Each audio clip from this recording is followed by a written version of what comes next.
On three? Yeah. 1, 2, 3. 1! And teams breaking the huddle, ready to race here at Madison, Illinois' Gateway International Raceway. It's an opportunity race for some, but there's certainly some heavy hitters in the likes of Kyle Busch and Carl Edwards. Can anybody pull off the upset? Well, there are several candidates. And to cover some of those developing stories, let's go over to some of my fellow pit reporters, beginning with Jamie Little. Well, Mike, how about Mike Bliss, a veteran driver? He sits 7th in points right now, but he looks to gain some points tonight. But there's one problem, one obstacle: restarts. The last 2 years here, he has crashed on a restart and lost a bunch of points. Now you add in the fact that we have double file restarts tonight, he's extremely nervous. But he told me if he can make it through tonight unscathed, he thinks he has a car good enough to make up some ground in the points. Dave Burns? Jamie, Jason Keller in the 27 car is 10th in the championship right now, and he viewed tonight as an opportunity to pad that 10th place position and even move further up to where he was earlier this year. But a problem occurred in practice. He crashed his primary car. They had to go to the backup. He got only the practice laps, or only the qualifying laps today on that race car. They don't really know what they have for the race, so he's trying to make an opportunity out of what has been a bad weekend. Mike? And the stage is set. Only 4 Cup Series regulars in the field tonight. Seems like a wide open race for someone who could pull off the upset. Now, let's go upstairs to the gentleman who will be calling the race with Marty Reed, Rusty Wallace, and Andy Petrie. All right, thanks, Mike. Great job down there as we're getting ready to go. If you were with us for qualifying, you heard Andy talk about the fact we'd see a track record. Kudos, we had it. And it's all about speed tonight, man. These cars are really hauling the mail, and we're going to see some great racing. And that extra speed that they have is going to make some sparks fly when they get in the corners. And I think it's going to have these guys all jacked up thinking that they can do a lot of things with these race cars. Andy, you're right. It's going to get really wild enough. But one thing that's going to make it really wild is these double file restarts. You heard Mike Bliss a little nervous about, getting that corner, maybe crashing. I do think you're going to see some crashes. I think getting down that turn 1 is going to get wild and woolly. And down in that turn 3, buddy, pull your straps down and hold on, because they're going to wreck. But the thing that makes turn 1 so treacherous is that bump. If they weren't with us before, it is really rough. It really is, and that's what happened with Jason Keller. He, in practice, went across that bump just a little too aggressive, lost the back end of the car, and then had to go to a backup car. So that's a real challenging racetrack. So you picked Carl Edwards. You like Reed Sorensen. Who's the long shot here? Who's the sleeper? Oh, I don't think we got a whole lot of sleepers right here. I mean, they're all up in their game right now, Marty. They're really ready to go. I'm not really good at picking that. I've tried that, and I've failed every single time. So let's see what happens. I'll tell you what I'll do. I'll go with Brad Colvin. He's sitting in that 20 car. See, I'm sort of leaning towards Stephen Light. I think that the way that car ran all weekend so far, it's been good. But guess what? It's time to get this show on the road. Let's go trackside to get the command to fire the engines. And now, the most famous words in motorsports. Our Grand Marshal and the President of Flagship Industries Incorporated, and tonight's presenting sponsor, Ventrilo. Once again, let's welcome Mr. Brian Knapp. Gentlemen, start your engines! Fired up. All right. Whenever you can fire it up. Forward button loud and clear. They bump that road. Yeah, Doug, you just trying to look ahead as far as scan on the restart. You know how this place is. It's like Phoenix, man. So the engines have fired on the 43 cars that survived qualifying earlier today, and we've got a treat for you tonight. Not just one in-race reporter, we've got 2. In fact, they're teammates. There's the shot of Brendan Gaughan, and we'll also have a camera and a radio with Stephen Wallace, and we'll talk to both of them when we come back to get this race started.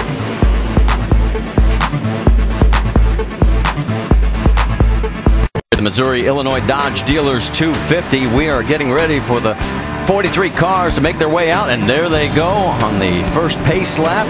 And let's take a look at our starting grid across the top of the screen. The pole sitter has only won this race once in 12 prior runnings, and we've got 8 onboard cameras for you, and you can see from across left to right, Mike Bliss, Justin Allgaier, Stephen Light, and then there's Brendan Gaughan and Stephen Wallace. Talk to those 2 in just a moment. Then Kevin Harvick, Kevin Conway, and our pole sitter, Brad Keselowski. So let's get a chance to talk to Brendan and Stephen. Rusty, we'll turn it over to you. All right. Brendan Gaughan, Rusty Wallace up in the ESPN booth. You got us. Boss, how you doing tonight? Pretty good, buddy. Hey, you've talked all week long about how you love this racetrack so much, and you've won here in the Truck Series. Man, you got to be excited for tonight's race. I'm real pumped up tonight, boss. We got about, I'd say, at least 1,000 U.S. Fidelis associates sitting right here in turn 1. We're passing them right now, and we got a great race car. We set this bad boy up to run at night. But this first corner, hey, Steve, well, I'm a little nervous. You know, I got a U.S. Fidelis bumper in front of me. How about we not scare your daddy tonight? I'll do a little Steve Wallace run to the front with you. Man, we'll sure try and do that. You know, this is a real cool race for us. We're ready to rock. I think we got a good car. All right, Brendan, I got an ESPN mailbag question for you, and it comes from Drew in Lansing, Michigan. The question is, during a race, do you guys talk to each other about the track and how your cars are handling? You know, not normally. We don't communicate that often. I do remember, though, a couple years ago, 2004, a certain partner of mine, old Rusty Wallace at Bristol, called me in the middle of a race. But other than that, normally we're focused. My spotter, the Batman, on the radio, crew chief on the radio. So normally we're not going to communicate unless there's something really important that we want to do at the end of a race to get a little strategy. All right, Stephen, you got any final words for Brendan? I'll run to the back of it. Don't run to the back. Okay, both of you guys have a great race, and be kind to each other out there. Thanks, boss. And there you see the two cars, and Stephen will start 24th, Brendan 26th.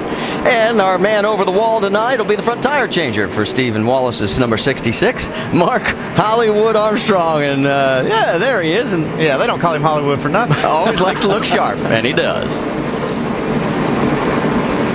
So we're just about ready to go here as they've completed the first pace lap. Let's take a look at our race analysis. And this is a 1¼ mile track. We're going to do 200 laps. That equals 250 miles. Don't forget about pit speed, 45. Bust it, you're busted.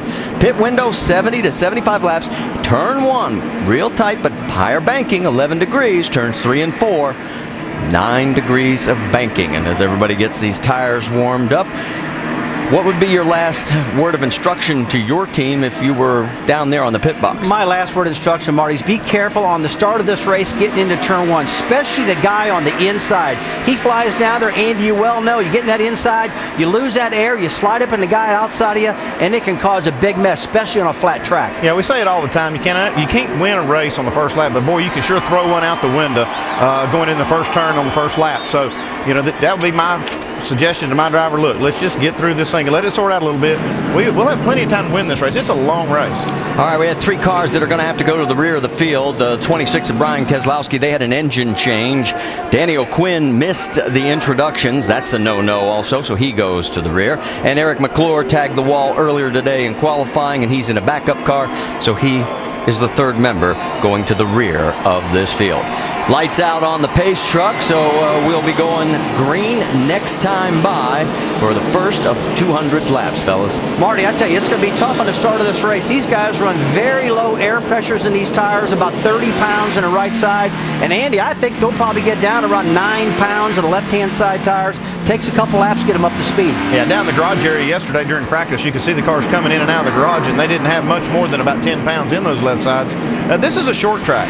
That's why they run these air pressures so low. That when you go down into turn 1, that is a short track corner down there. It's very, very tight. They put a lot of steering input in there. They got to run these tire pressures real low, and boy, the sparks are going to fly on the first few laps. Oh yeah, they're going to have to be really careful getting down into turn 1, especially. If you watch our practice and qualifying shows, there's a big bump in there. It really upsets these guys, Marty. We have 17 competitors that are 25 years or younger. 22 of them are between 26 and 49, and 4 are 50 and older. And as they head into turn number 3, I know everybody's been hearing all the news about Jeremy Mayfield and all the stuff that's been going on there. Well, guess what? There's nothing new to tell you, so we're going to sit back and we're going to have some fun. What this is all about, it's called Going Racing, NASCAR Nationwide Series style.